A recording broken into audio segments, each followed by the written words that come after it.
bit of extra guidance for the final part, I want to just talk about what you need to be careful with on this question here, because this is a fairly challenging question. First part here, I've just put the answers over here because this is partial fractions. It's not the focus of this video. Okay, I want to focus on how deceptively difficult this part over here actually is. There's a reason why it's 7 marks.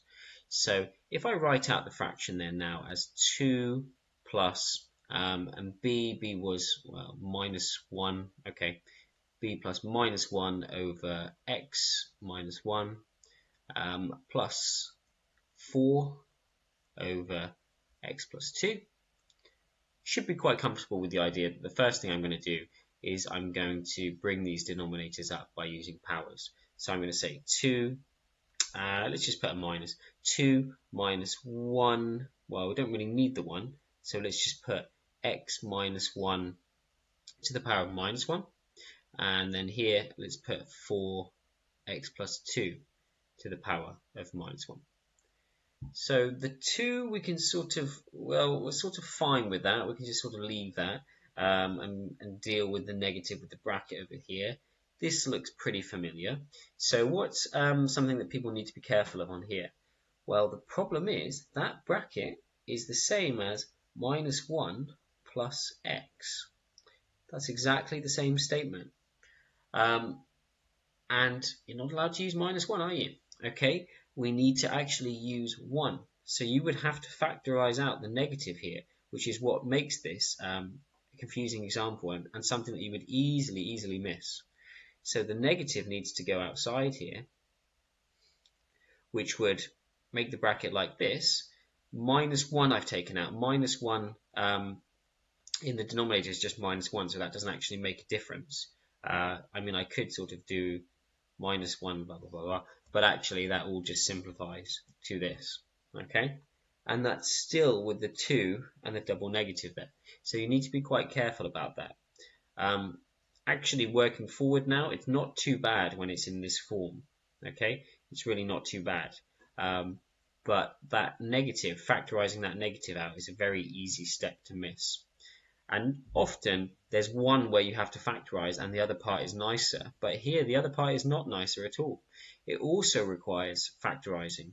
So what could we do for this one? Well, we could take a 2 out so that we're left with a 1. And again, I probably would be tempted to change the order in how it's written. So let's say I would take the 4 and then I'm going to take the 2 out, aren't I? So my 2 will have the power, and then I will have my bracket, which will be 1 plus x over 2 to the minus 1. 2 to the minus 1 is a half, so 4 times a half. This will just become now 2 and the bracket to deal with as you would in the usual way. Okay, so you need to be very careful of minus 1 because it's so easy to not see that and to think, oh, okay, it's in the right format already. But this should be okay if you move forward using this. So let's have a look. Hopefully you can sort of see here then. They've got 2 plus this first bracket then. 2 plus the first bracket plus 2 and then this bracket over here. So you know what we're going to do from this step onwards with these 2 brackets here is we are just going to do the regular expansions. Okay, there's nothing else that's really going to happen.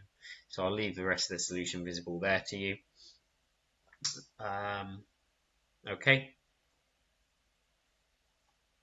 This part here, it looks a bit complicated. What they're just doing is they're just going through the like terms. So they're adding the 2 and the 1 and the 1 together. For example, they're adding all the constant terms.